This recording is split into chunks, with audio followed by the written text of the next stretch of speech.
세계제 2차 대전 때 수용소에서 있었던 일입니다. 수많은 사람들이 고통과 절망을 이기지 못하고 죽어가는 그때에도 많은 사람들이 살아나는 경우가 있었어요. 근데 어떻게 살아나는가 정신의학자가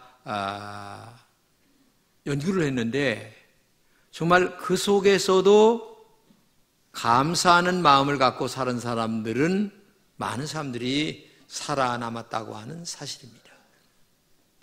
어떻게 그런 속에서 감사할 수 있을까라고 하는 생각을 할 수 있겠지만은 그 연구에 의하면 쪼개진 판자 사이로 햇살이 들어올 때에 하나님 햇살 주신 거 감사합니다. 이렇게 기도한 사람들이 있었고, 또 어떤 사람은 그날 간수가 뚱뚱한 사람이 오면 우리 방에 한 번 들어오겠지, 하나님 감사합니다 하는 마음도 갖고 있었고, 다 죽어가는데 오늘 하룻밤 잘 자고 일어나서 숨을 쉬고 있다는 것 자체를 가지고도 감사하는 사람도 있었다는 거죠. 이런 극한 상황에서도 적극적으로 이렇게 감사할 때에 하나님은 그들을 살리셔서 실제 이런 통계를 내는데 결정적인 결과를 가져오게 됐다는 얘기입니다. 감사의 마음을 가지면 여유가 생기죠. 육체와 영적으로도 건강해집니다. 그래서 감사는 축복의 통로가 되는 거죠. 감사할 줄 아는 사람에게 앞길이 열리고, 그리고 감사를 모르면 불평과 원망이 생기게 되는 거예요. 세계 62억 내지 65억이라고 얘기하는데 약 30억 인구가 $2 이하에서 살고 있다고 합니다. 이에 비하면 한국은 너무나 잘 살고 있습니다. 그런데 이미 누르고 있는 이 축복을 감사하지 못합니다. 그래서 심지어 헬조선이라는 말까지 생겼는데 이건 하나님의 은혜를 배척하는 말이에요. 여러분 그런 말 하지 마세요. 하나님의 은혜를 잃어버리고 다른 사람을 배려하는 따뜻함이 점점 메말라가는 이 세대 속에서 우리가 감사하는 마음을 갖는 것이 얼마나 중요한가, 이걸 여러분들이 알아야 돼요. 많은 것을 소유하고 있으면서도 감사를 모르는 사람은 불행한 사람이에요. 많은 것을 받았으면서도 감사를 모르는 사람은 불행한 사람이에요. 감사는 좋은 축복의 통로인 습관이에요. 그렇기 때문에 감사하는 사람은 축복의 문은 열쇠를 가지고 있는 사람이라는 걸 알고, 여러분 어떤 경우에도 감사하는 마음을 가지시길 바랍니다. 인생을 살아가는데 두 가지 태도가 있죠. 역경 속에서 정말 감사하는 사람이 있어요. 이런 사람은 긍정적인 사람이죠. 원망 없이 불평 없이. 이런 사람들은 치료를 해도 빨리 회복된다고 합니다. 성경에 다윗, 요셉, 모세, 다니엘, 욥 같은 사람들이죠. 부정적으로 접근한 사람도 있습니다. 이런 사람은 근심 걱정 너무 많아요. 아직 일어나지 않는 일을 미리미리 생각해서 걱정 근심한다는 얘기예요. 인간관계도 뒤틀립니다. 성경의 사울왕 같은 사람이죠. 이 부정적인 생각에 사로잡혀 살아가는 사람들이 많아요. 어떤 사람이 물에 빠져 죽으려고 했어요. 또 내려가려고. 그러니까 길 가던 사람이 그냥 급하게 내려가가지고 머리채를 잡고 그냥 끌어올렸어요. 내 화를 벌컥 내더라는 거야. 왜 화를 내냐 그랬더니, 아니 세상에 머리채를 잡으려면 살짝 잡아야지. 이런 사람하고는 얘기가 안 되는 거예요. 아니 그러면서 너무 아프다는 거야. 지금 사는 것에 대한 감사를 안 하고 머리채 아픈 거를 감사를 한, 이런 불평하는 사람이 있으니 이게 사람입니까 이게? 근데 다른 사람이 아니라 내가 그 짓을 하고 살아가는 거예요. 지금 여러분 다른 사람 얘기가 아니에요. 여러분 두 종류의 유형 중에 나는 긍정인가 부정인가 한번 생각해 보세요. 좋은 쪽을 날마다 생각하는 사람인가, 나쁜 쪽을 생각하는 사람인가. 그래서 정말 인생을 나쁜 쪽으로 생각하면 안 되는 거예요. 좋은 쪽으로 생각하며 살아가야 돼요. 오늘 본문 말씀에서 이스라엘 백성들에게 너희들 매년 3번 절기를 지키라 얘기합니다. 근데 3번 절기를 지키는 방법을 구체적으로 말씀하시면서 왜 절기를 지켜야 하느냐를 말하는데 그것은 하나님의 은혜를 잊지 않기 위해서 너희들이 1년을 지나면서 3번 절기를 지키라는 거예요. 은혜를 잊지 않는 것이 인간의 기본 자세인데 감사절기를 지키면서 하나님의 은혜를 잊지 말라는 거예요. 오늘 본문에 너는 매년 3번 내게 절기를 지키지니라 이렇게 말씀하시잖아요. 이스라엘 백성들이 애굽에서 430년 동안 종노릇 했습니다. 그런데 하나님의 은혜로 이스라엘 백성들이 나왔어요. 그들의 자력으로 나온 게 아닙니다. 애굽의 바로 왕을 정말 10가지 재앙을 보내면서까지 훈련을 시켜서 결국 내보냈어요. 그 하나님의 은혜로 나온 것을 너희들이 1년에 3번씩 절기를 지키면서 나의 은혜로 나온 것을 너희들이 마음속에 기억하라. 이거를 가르치기 위하여 절기를 3번 지키라 말씀해 하고 계시는 거죠. 그렇기 때문에 오늘도 여러분과 제가 절기를 지키는 이유는 하나님의 은혜를 정말 잊지 말아야 되는 거예요.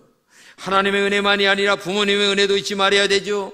아내의 은혜, 남편의 은혜, 자식의 은혜, 아니면 인간관계 속에서 주변 사람들의 은혜, 이 모든 것들을 잊지 말고 날마다 모두에게 감사하는 마음을 가져야 되는 거예요. 사실 내가 돈을 벌지만 저 사람 때문에 내가 돈을 버는 거예요. 회사가 있기 때문에 내가 월급 타는 거예요. 근데 우리는 내가 일했기 때문에 온다는 개념만 갖고 있지 아니에요. 여러분 생각해 보세요. 회사가 없으면 내가 돈을 벌 수 있겠어요? 아내가 없으면, 남편이 없으면 행복한 가정이 이루어질 수 있겠어요? 안 되는 거예요. 그렇기 때문에 언제나 범사에 감사라고 한 것처럼 힘들 때도 감사하고 좋을 때도 감사하고 이래도 감사 저래도 감사 해서 여러분들이 올 한 해도 마치는 시간이 이제 다 되어 가는데 한 해를 결산하면서 좋은 일도 있었고 힘든 일도 있었고 여러 가지 일이 많이 있었지만 그래도 하나님의 은혜로 여기까지 왔다. 아픔과 고통 중에서도 여기까지 왔다. 감사합니다. 이런 마음을 가질 때에 마음이 편안해지고 하나님의 영이 그에게 역사할 줄로 믿습니다. 그러면 무엇을 감사해야 할까요? 첫째는 구원받은 은혜를 감사해야 합니다. 그 말은 너희들이 애굽에서 나온 것을 감사하라. 왜? 오늘 15절에 이렇게 얘기합니다. 이는 그달에 내가 애굽에서 나왔습니다.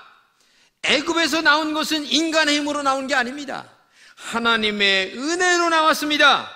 여러분 애굽에서 바로가 안 내보내려고 얼마나 애를 씁니까? 근데 하나님이 10가지 재앙을 내리십니다. 그렇죠? 근데 그 마지막 재앙이 뭔 줄 아세요? 장자 재앙입니다.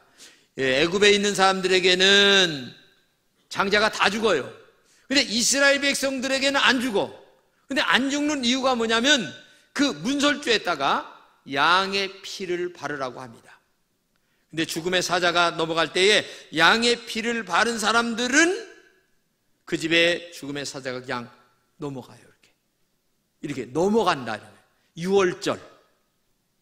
그래서 그 집에 장자가 안 죽습니다. 근데 양의 피를 안 바른 사람들은 어느 집이나 할 것 없이 장자는 있으니까, 동물이 됐든 사람이 됐든 장자는 있으니까 다 죽었어요. 그래서 그날에 애굽 땅에 곡하는 소리가 진동을 한 거예요. 그리고 하나님께서 바로왕의 마음을 여셔서 이스라엘 백성들을 나가게 만들었다는 얘기죠. 여러분 어떤 기적이나 이적도 바로의 마음을 꺾을 수 없었어요. 바로의 마음은 오늘로 얘기하면 마귀 자체를 얘기하는 겁니다. 우리가 마귀를 대적하여 이길 수 없습니다. 우리 어떤 힘으로도 이길 수 없어요. 오직 한 가지 방법, 6월절 어린 양의 피, 그 보혈의 능력만이 마귀를 이길 수가 있는데, 출애굽기 12장에 보게 되면 문설주의 피를 보시면 여호와께서 그 문을 넘으시리라 하신 것처럼 문설주의 양의 피를 바른 사람들은 다 넘어갔어요. 근데 그 양의 피는 오늘 누구를 얘기하느냐? 바로 예수님의 보혈의 능력을 얘기하는 거예요. 그렇기 때문에 문설주의 양을 바른다고 하는 말은 믿음으로 예수님을 나의 마음에 영접하여 내 마음의 문설주에 주의 보혈을 바를 때에 하나님의 거룩한 구원의 역사가 일어나고 십자가의 능력으로 말미암아 하나님의 자녀가 되는 은혜가 우리에게 임하는 줄로 믿습니다. 그렇기 때문에 이 유월절의 역사는 신약시대에 이루어질 예수 그리스도의 십자가의 사건을 미리 예고해 놓으신 하나의 사건을 전개시킨 이야기라고 볼 수가 있는 거죠. 그렇기 때문에 하나님의 자녀가 된다고 하는 것, 즉 예수를 믿는다고 하는 것은 우리의 신분이 바뀌는 겁니다. 마귀의 자녀에서 하나님의 자녀로, 그리고 원수마귀 애굽의 땅에서 어디로 가느냐? 하나님의 천국의 땅으로 올라가는 은혜로운 신분의 변화와 장소의 변화가 일어난다는 사실을 우리가 알아야 돼요. 요한일서 5장에 보게 되면 이런 말이 있습니다. 아들이 있는 자에게는 생명이 있고 아들이 없는 자에게는 생명이 없다. 그 말은 뭐냐? 마음속에 예수 그리스도를 믿는 자는 하나님의 영적인 생명이 심어지지만 마음속에 예수 그리스도를 믿지 않는 자는 하나님의 생명이 없는 거예요. 이건 영적으로 너무나 중요합니다. 어차피 우리는 살다가 죽습니다. 마지막 죽음의 순간을 맞이할 때에 나는 영적인 생명이 있어서 주님의 보혈이 내 심령 속에 발라져서 하나님의 나라에 올라갈 수 있는가? 이게 얼마나 중요한가를 알아야 되는 거예요. 그러므로 오늘도 신앙 고백이 분명하시기를 주님의 이름으로 축복합니다. 주는 그리스도시요 살아계신 하나님의 아들이라고 하는 이 신앙 고백이 우리 마음속에 분명해야 됩니다. 아무리 어려워도 신앙 고백이 분명해야 됩니다. 마지막 죽을 때에 주는 그리스도시요 살아계신 하나님의 아들입니다. 예수님이 나의 영혼을 건져내십니다 라고 하는 이 신앙 고백이 분명해질 때에 구원의 확신과 하나님의 나라에 올라가는 은혜가 있는 줄로 믿습니다. 그렇기 때문에 오늘도 여러분과 제가 이 유월절 어린 양의 사건은 오늘 십자가의 사건으로 전개되어서 여러분과 저를 죄에서 건져 마귀의 자녀에서 건져 하나님의 자녀로, 그 다음에 애굽 땅에 있었던 죄악의 자리에 있었던 인간들을 가나안 땅으로 인도하는, 천국으로 인도하는 그 은혜의 역사를 상징적으로 우리에게 말씀해 주는 거예요. 그렇기 때문에 오늘도 여러분과 제가 신앙 고백이 주의 보혈이 내 영혼의 문설주에 발라질 수 있도록 신앙 고백이 분명한 여러분 되시기를 주님의 이름으로 축복합니다. 두 번째 중요한 것은 구원받은 사람은 하나님 앞에 나올 때에 빈손으로 나오지 말라 말씀하셔요. 하나님 앞에 나올 때에는 예물이 있어야 된다는 얘기입니다. 절기에는 특별한 감사 예물인 별미를 준비해야 된다는 얘기예요. 오늘 본문에 얘기합니다. 같이 읽겠습니다. 빈손으로 내 앞에 나오지 말지니라. 사실 절기는 감사한 마음을 표시하는 겁니다. 하나님이 무엇이 부족해서 예물을 바치라는 게 아니라 너희들이 나를 하나님으로 인정한다면 정말 너희들이 가장 좋아하는 것을 가지고 하나님 앞에 감사한 마음을 표시하라고 말이에요. 애굽에서 나를 건져주신 은혜를 하나님 앞에 감사하라고 하는 겁니다. 정말 감사를 표현하라, 이 말이 오늘 본문의 중요한 내용입니다. 성경에 보게 되면 문둥병 걸린 자를 예수님이 고쳐주십니다. 문둥병은 정말 힘든 병 아닙니까? 그런데 예수님이 고쳐주세요. 10명을 고쳤는데 10명 중에 고침받자마자 9명은 집으로 다 돌아가고 1명만 돌아와서 감사를 했어요. 그러니까 예수님께서 이 말씀을 하세요. 야, 10명 다 고쳤는데 9명은 어디 갔냐? 감사를 모르냐? 이 말은 하나님의 은혜를 입은 자들은 하나님 앞에 감사할 수 있어야 된다는 거예요. 분명히 9은 어디 갔냐? 그 말은 다른 말로 얘기하면 왜 감사하러 안 오느냐? 너희들이 구원받았느냐?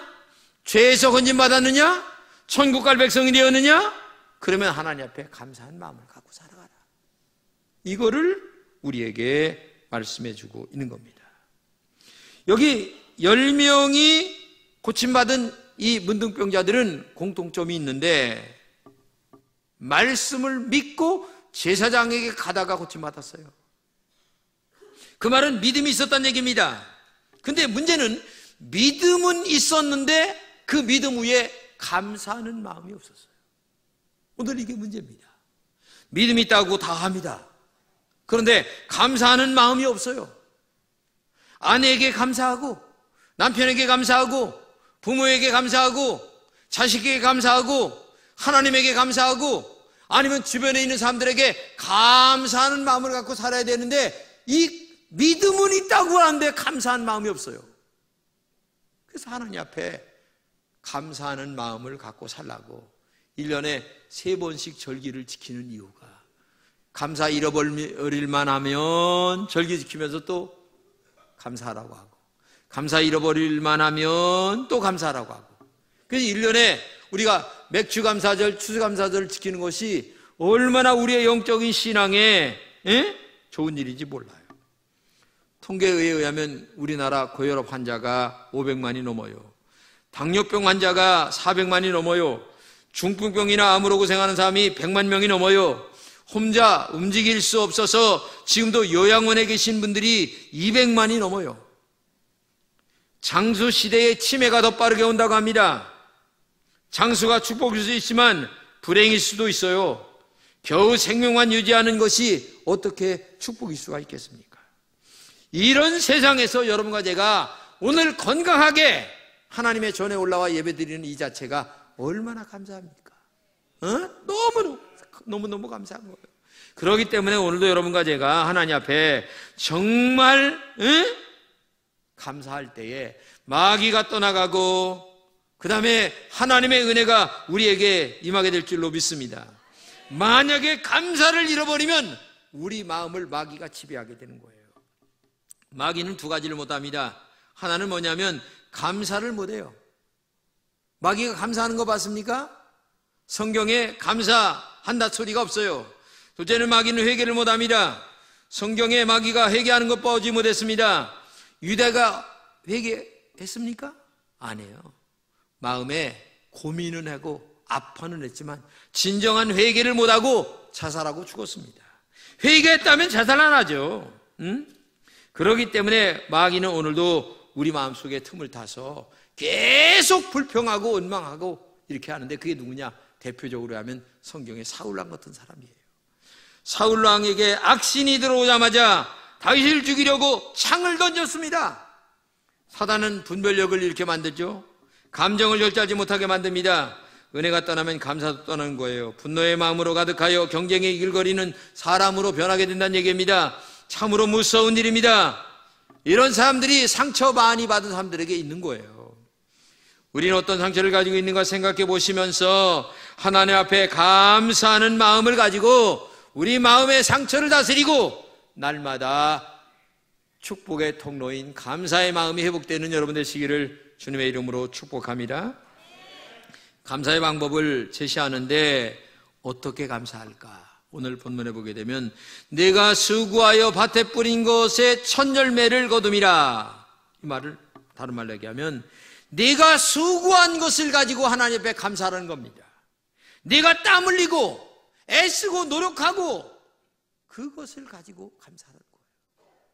농사 지는 분들은 농사 지은 곡식을 가지고 감사하고, 직장 다니는 분들은 직장 다녀서 열심히 번 돈을 가지고 하나님 앞에 감사하는 얘기예요. 감사할 때 세 가지로 고백이 있어야 됩니다. 영혼으로 감사해야 됩니다. 최고의 감사입니다. 그리고 마음과 삶으로 감사를 하고 우리의 소유로도 감사하라. 감사는 축복의 통로입니다. 진정한 감사는 입으로만 하는 것이 아니에요. 마음으로도 하고 삶으로도 하고 실제 이웃에게 정말 감사합니다 라고 하는 말도 해야 됩니다. 오늘 부탁합니다. 여기 계신 남편분들, 오늘 장미꽃송이 하나 들고 가서 여보, 나하고 사라져서 정말 감사해요. 이 얘기 좀 한번 좀 안 할 사람 손 좀 들어봐요. 다 이제 손 안 들었으니까 오늘 아내에게 딱 들고 와서 다 어떻게 해야 돼요? 오른 무릎을 꿇고 다 이렇게 하면서, 그러면 이건 뭐 마누라가 눈물을 철철 흘리면서 죽도록 충성할 거야. 그러지 않겠습니까? 이런 좀 얻은 것도 있어야 되는데 너무 우리 한국 사람들은 무뚝뚝하고 감정이 없는 건 아니겠지만 여러분 감사할 때에 원수마귀가 떠나갈 줄로 믿습니다. 네로의 어머니 아그리빠라고 하는 여자가 이 아들 네로를 황제를 시키려고 자기 남편을 독살합니다. 근데 그 장면을 네로가 봐요. 그래서 어머니의 치맛자락을 붙들고서 말립니다. 그런데도 독버섯을 먹으면서 네로의 아버지를 죽입니다.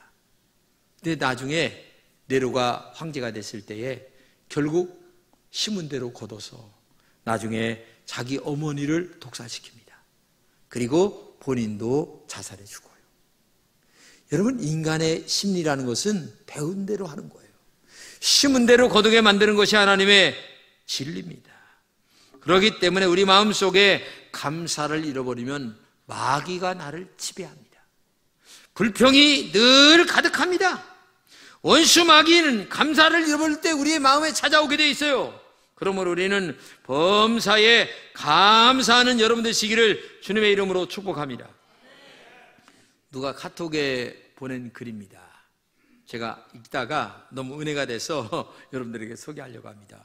어떤 젊은 여자 섹시가 길을 가다가 보니까 거미줄에 나비가 하나 걸려서 이게 파닥파닥 죽으려고 하는 거예요. 너무 안타까우니까 거미줄에 걸린 이 나비를 이렇게 붙잡아서 살려서 날려보냈어요. 근데 이 나비가 날아가다가 천사가 돼가지고 다시 온 거야. 그러면서 귀에다가 쏙닥쏙닥 뭘 얘기하고서 간 거야. 근데 이 여자가 나중에 결혼했습니다. 그 다음에 아이를 낳습니다. 그리고 점점 늙어갑니다. 나중에 이제 오래 살다 가는데 너무나 행복하게 사는 거예요. 모든 사람들이 부러워할 정도야. 아니, 어떻게 이렇게 행복하게 살아갈 수가 있습니까?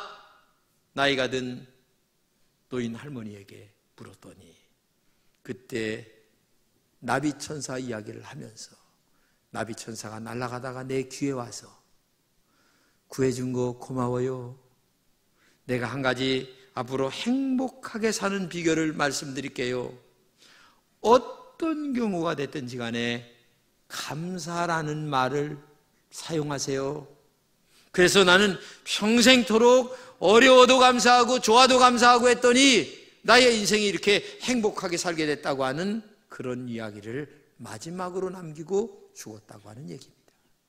그렇죠. 여러분, 살다 보면 불평할 때가 있습니다. 또 불평할 수밖에 없는 사건이 있습니다. 목사인 저도 인간이기 때문에 많아요. 그러나 그때마다 하나님 감사합니다. 내가 하나님의 기쁜 뜻은 모르지만 이 일을 통하여 더 좋은 것으로 인도하실 줄로 믿고 하나님 감사합니다 하면 하나님이 더 좋은 곳으로 인도하실 줄로 믿습니다. 할렐루야. 그러기 때문에 어떤 경우에도 감사하세요. 먼저 하나님 앞에 감사하시길 바랍니다. 부부 사이에 감사하시기 바랍니다. 부모님께 감사하시기 바랍니다. 자녀들에게도 감사하세요. 그리고 우리 주변에 있는 사람들에게도 감사하세요. 그러면 행복한 인생이 열리게 될 줄로 믿습니다. 부탁합니다. 하나님이 감사절기를 주신 것이 너무나 감사해요. 오늘도 감사를 잃어버리지 말고 적극적으로 감사해서 여러분의 가정에 행복이 있기를 주님의 이름으로 축복합니다.